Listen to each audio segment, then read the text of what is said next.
Right now on the National Weather Desk, severe weather threat will show you where the risk for large tornadoes is today and how officials are planning for flash flood rescues. We've been monitoring the weather conditions that are coming over the next few days, and we are planning to upstaff all of our water rescue capable units. Ways to protect your home from falling trees during major storms. If you've had some branches fall out of the tree, especially if they've been alive, when they've fallen, that is showing a pattern to where you might have continued failure of that tree. And we look back at the 1974 super outbreak, one of the most intense tornado outbreaks on record. But on that night, back in 1974, the sights are etched in my mind like it happened yesterday. From our nation's capital, this is the National Weather Desk. Good morning and welcome to the National Weather Desk. I'm Angela Brown. We continue tracking severe weather this week. A tornado outbreak is possible today and into tonight in parts of the Midwest, the South, prompting a rare high-risk severe weather forecast. This is a level 5 out of 5, and typically we only see this twice, maybe even 3 times a year. These storms will bring heavy rain, golf ball-sized hail, and very high winds, but the real risk is tornadoes. It is very likely that long-lasting EF3 tornadoes will touch down in the Mid-South, Mississippi, lower Ohio Valley. EF3 tornadoes have sustained winds of between 136 and 165 miles per hour. If you are in any of these areas, make sure you have multiple ways to get your weather alerts and remain weather aware as well. Little Rock is expecting another round of severe storms that could spike the risk for flash flooding into the weekend. Emma Allen has more on what the city is doing to prepare for water rescue emergencies. We've been monitoring the weather conditions that are coming over the next few days, and we are planning to upstaff all of our water rescue capable units. According to data from the National Weather Service, from 2010 to 2024, Arkansas had the 6th most flood or flash flood deaths in the country. And statistics show more than 50% of flash flood or flood-related deaths happen in vehicles. If you see water, turn around, don't drown. I don't think we can say that enough. It seems that as many times as we say that, we still have people that think that they can make it through that puddle and stall their vehicle out. William McCuller, an engineer at the Little Rock Fire Department, is a swift water rescue trainer. We hire a firefighter, we put them through recruit school, and then as they get deeper into their career, they can pursue specialized training like rope rescue or water rescue. McCuller says those firefighters will complete around 180 hours of training that involves ropes, swimming, and boat operations. We can do everything from a stalled motorist in a car to somebody who is trapped with an overturned boat. He says the city has multiple boats similar to this one in different locations around town, so every area is covered. Wetsuits, helmets, and life jackets are also on standby for when they are needed, wherever that may be. We respond everywhere that we're called, so we may be called out of the city to another state. There was an unexpected casualty of Sunday night storms that knocked down trees and power lines in Columbus, Ohio. Nearly 24 grave markers were toppled as well. Tom Bosco has the story. I can't say for sure, but it's easy to think that this would be 500 pounds or even more. A 500-pound headstone on its side after this. Winds and stormy conditions that pounded central Ohio and South Columbus Sunday. Matt Wolf with Green Lawn Cemetery says they found huge trees down in the cemetery Monday morning. Cleanup continued, but there was more than just trees and branches to clean up. Even stranger, a series of about 20 tombstones that had been toppled. Those headstones all in the same area and close to the downed trees. What would it take to knock down these solid stone markers? I'm estimating, because we've never seen damage like this with tombstones, that those wind gusts were in the neighborhood of 80 to 100 miles an hour. Wolf is not just spitballing here. He knows what he's talking about. Before working at Green Lawn Cemetery, he spent 25 years as a meteorologist. That some of those storms did have rotation, so it's not out of the question that we could have had a weak tornado touchdown here briefly. Wolf says the staff at the cemetery has the know-how to fix the stones, and they've got the might. We saw them muscling the markers back onto their bases. In Michigan, crews are busy with cleanup after Sunday's severe weather, and with another one on the way, falling trees are going to be a real risk. Meteorologist Colin Rogers has more. This large tree that you can see behind me came down in Three Rivers due to severe storms that rolled through the area on Sunday. I spoke with Matthew Bainbridge, the owner of American Arbor, who says that this tree likely fell due to it having a co-dominant stem, where two stems grow close together. He says there's ways that you can tell if a tree is unhealthy or more at risk of falling before the storm arrives. The best thing to do is walk your property to see if any trees look unhealthy. One thing to look for is if there are any fruiting bodies of mushrooms growing near the base of the tree. If this happens every year, Bainbridge says this could be a sign of root rot or some kind of basal rot. If you have a tree that has multiple stems coming up that are fairly parallel, that tree is at a higher risk of falling. That could be an issue if the tree is near any structures. Bainbridge also says that certified arborists have special equipment to test the density of the wood and see if there are any cavities in the tree. Another way to tell if your tree is unhealthy is by simply observing the ground under the tree over time. If you've had some branches fall out of the tree, especially if they've been alive, when they've fallen, that is showing a pattern to where you might have continued failure of that tree. When a tree is in poor health, it tends to break limbs more often than when it's in good health. April 1st is an important date in California. It's when water experts determine how much runoff from the snowpack will end up in the rivers and the reservoirs. Christina Mendez reports. Officials at DWR say this is the third winter in a row where the snowpack levels are good, the first time this has happened since the late 90s. Earlier surveys done this year had some experts worried about experiencing a dry year due to regional disparities between the northern, central, and southern Sierras, as well as a very dry January. But things slowly turned around. There's still what started out in the beginning of the year, a kind of a strong gradation from north to south. We're still that way. But what's nice is I think earlier on there was some indicators that we might have a dry year. But fortunately, the storm windows have stayed open. The state is currently sitting at a 96% of the April 1st average, down from last year's 111% average, but still considered to be a good year. While the average is good, experts say it was mainly carried by the northern and central Sierra, with the southern parts of the state being a cause for concern as the dry season is set to begin. I mean, this winter didn't quite measure up for them. Expect to see some of that impact as we move into the dry season. What we'll want to watch as we move from here, April into May, is how the spring precip helps that snowpack manifest into stream flow, and that stream flow getting to the reservoir. Warmer than usual conditions are expected across the southeast thanks to a ridge. Meteorologist Evan Chikvera explains what it is and how it impacts temperatures. Let's talk about it. Starts out in the Atlantic. We have a semi-permanent feature here, the Bermuda High, typically situated over Bermuda. That's how it gets its name, but it'll shift during the seasons. And if it ever amplifies or gets stronger, it can have a big influence on weather across North America and the southeast in particular, but it can alter our weather patterns really all across the country. Let's talk about an example of that we're going to see here this week. Troughing in the west, this ridge, there's your high pressure ridge, and in between there's nowhere to go. It's like traffic, right? This is the part of the highway that's closed. So these systems have nowhere to go but up and over. A lot of them stall out. You get really stormy weather in the middle of the country. That's probably what we're going to see here over the next couple of days as this high holds tough. So this is a look at our upper air pattern where you're seeing the oranges and the yellows. That's indicative of the ridge. Through the end of the week, we have the potential for record heat across the southeast as long as this hangs in place. It's not until over the weekend the ridge breaks down.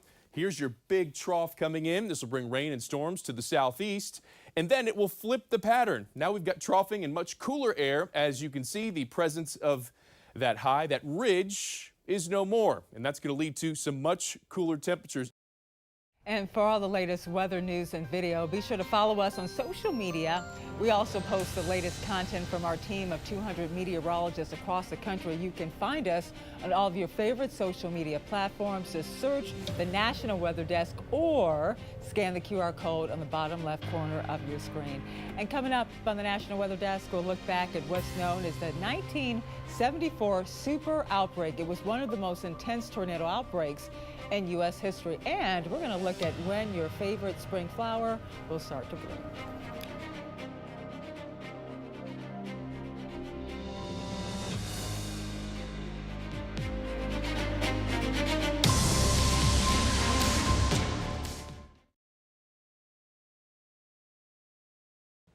I'm meteorologist Charlie Lopresti with Look at the Northeast. We have a seasonably cool air mass in the Northeast today. Most areas will top out in the 40s, and we'll have some filtered sun. Some high thin clouds will dim the sun a little bit. That's 1:30 this afternoon. Clouds will thicken up late in the day with a little bit of wintry mix and some rain developing for tonight into Thursday morning. Notice those temperatures running the 30s, 40s, and eventually 50s. By afternoon, though, some areas in the Northeast should top out in the 60s to near 70.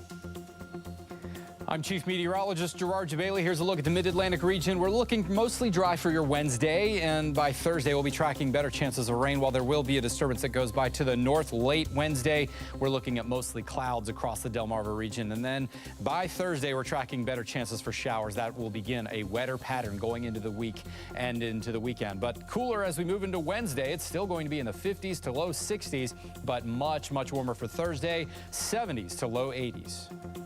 I'm meteorologist Charlotte Carl. Afternoon high temperatures for Wednesday will be a bit above average for most of us. Most of us in the low and mid 80s, a few areas in the upper 80s, low 90s. A little bit cooler in the Carolinas. We are going to be dealing with more cloud cover throughout the day today, and also rapid heating ahead of our next frontal system that will make its way through the area. Some sea breeze showers can be expected in Florida and Georgia, even parts of the Carolina coastline, and then that front will start to make its way through early Thursday morning.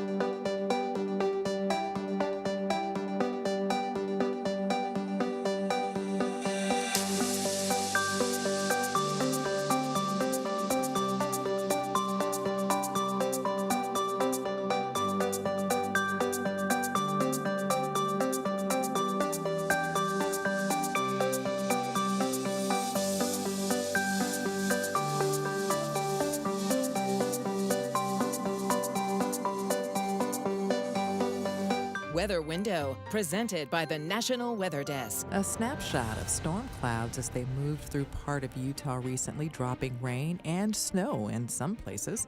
Also in Utah, at the state capitol, a look at snow on the ground with cherry trees in bloom. Fallen trees, a plentiful sight over a trail outside of Kalamazoo after strong storms blew through the area, and a view of Tuesday night's waxing crescent moon in Rhode Island. 51 years ago this week, a series of tornadoes ripped through parts of the country, including Alabama and the city of Guin. More than 20 people died and hundreds were hurt. Birmingham meteorologist James Spann was a senior in high school at the time, but he was already interested in the weather. James was helping out that night as a civil defense volunteer. I worked that night as a volunteer at the old Civil Defense Emergency Operations Center in Tuscaloosa County. Tuscaloosa County did not have any damage that night, but there was an urgent call for ham radio operators to the north. And I'm very fortunate that my principal gave me 3 days off to volunteer with my ham radio gear. The first stop was Jasper, Alabama. They set us up in the emergency room of the People's Hospital.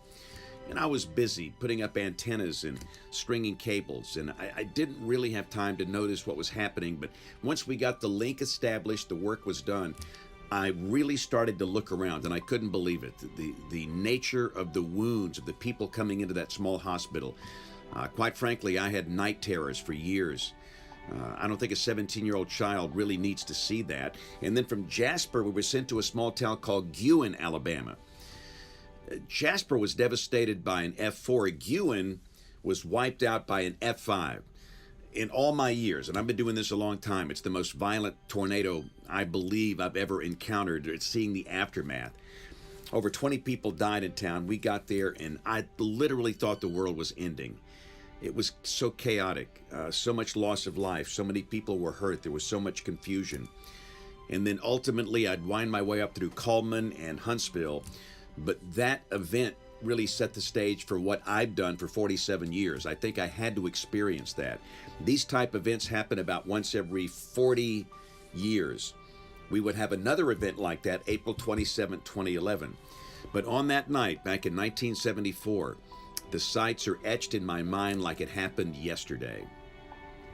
It's that time of year again when people start getting outside and into their gardens. Gardening can be fun, and experts say there's growing evidence that it's also good for your physical and your mental health, but working in the garden can take a toll on the body too. Mandy Gaither has more on how to save your back while gardening.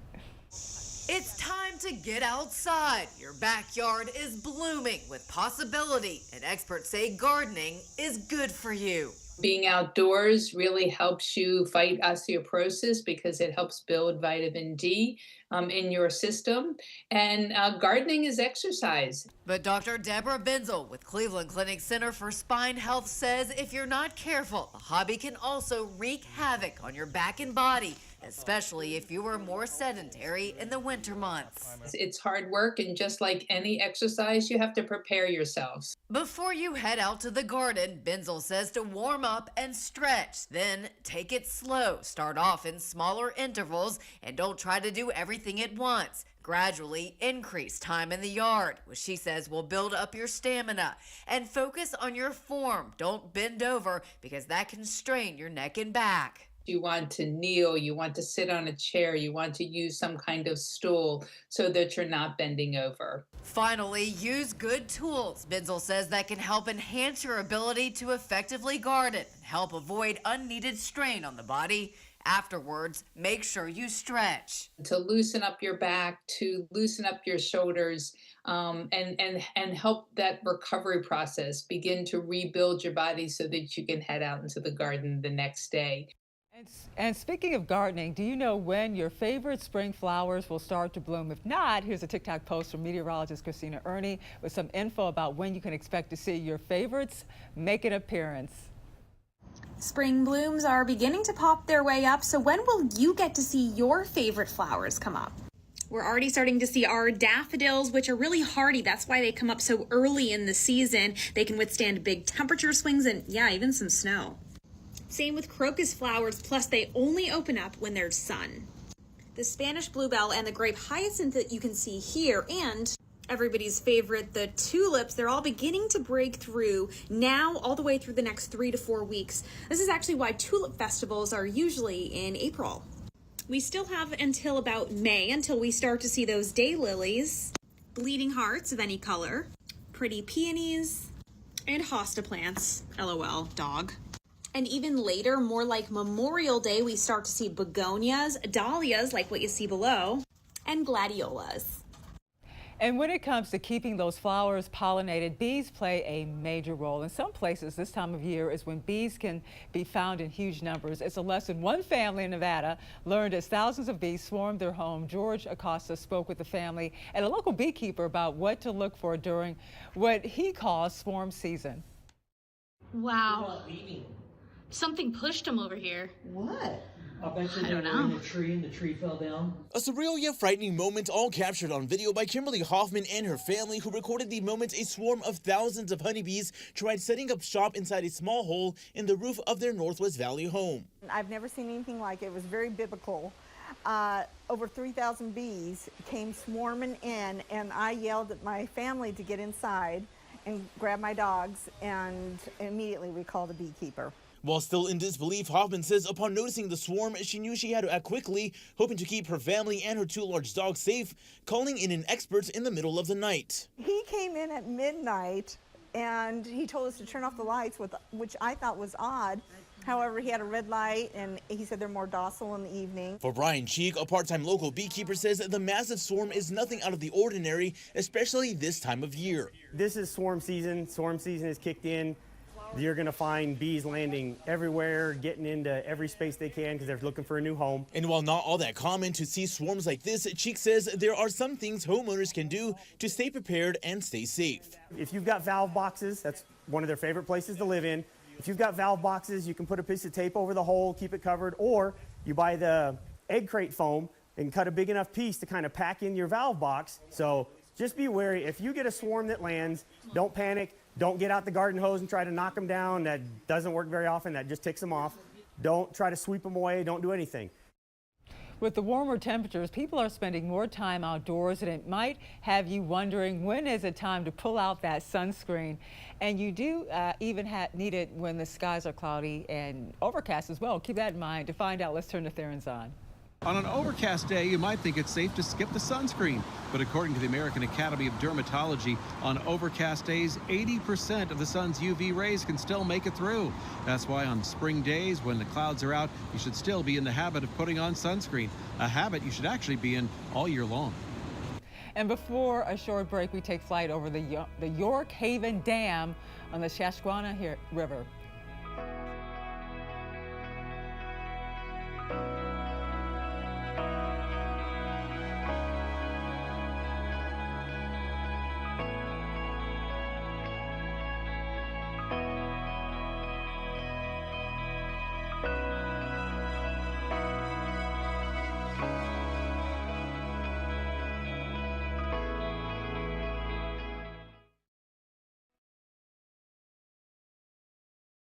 Strong to severe thunderstorms possible for across the Midwest as a strong cold front plows through the area. Damaging winds, large hail, and even tornadoes possible for today. And that threat will continue into the Ohio River Valley for tonight. Places like Columbus, Cincinnati, and Lexington dealing with that threat while dry conditions start to settle back into the area behind that cold front.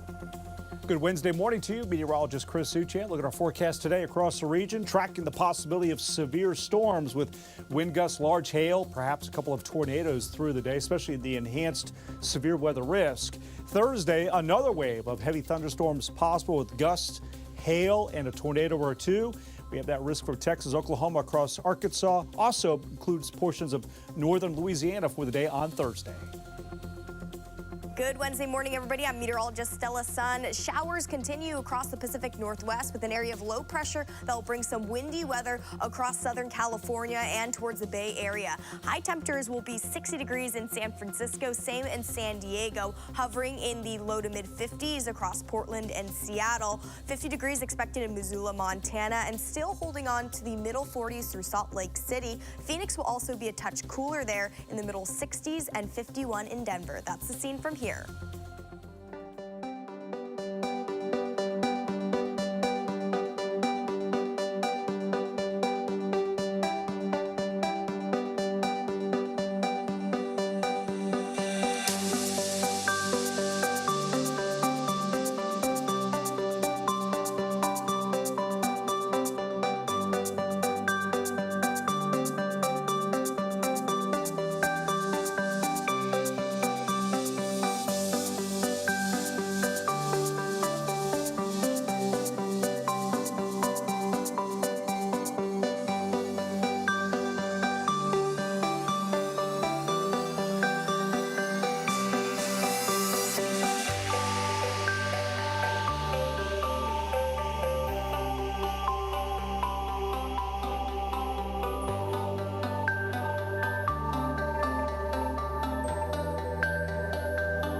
Watching the National Weather Desk.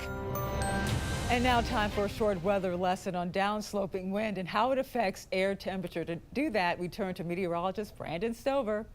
Locally, it could be known as the Santa Ana wind out west in Southern California, and also the Chinook wind east of the Rockies. Well, it's essentially just air that is falling off of the mountain. So in this example, we'll use a westerly wind. So a westerly wind on the west side of the mountains would be rising up the slopes. Rising air cools and it moistens, but the opposite is true when the wind sinks off of the other side. So as air passes over the mountains, it sinks. It just so happens that sinking air warms because it's compressing the air. Imagine pumping air into a ball. If you put your finger near the needle, you're going to feel that warmth because air molecules are running into each other, being compressed, and that creates heat in and of itself. So on the east side of the mountains, it's typically going to get a lot warmer on the lee side where that wind is flowing.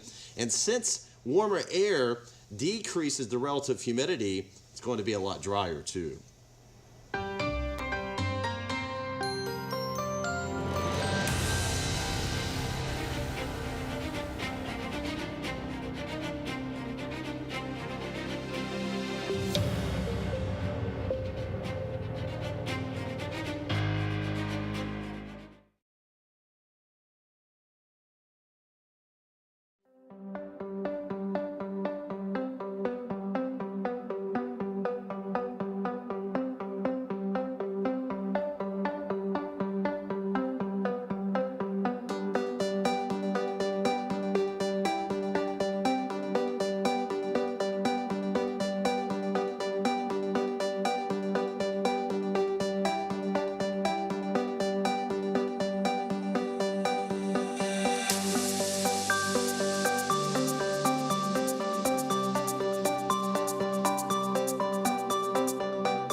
Thank you so much for joining us. I'm Angela Brown. Make it a great day, and I'll see you right back here tomorrow.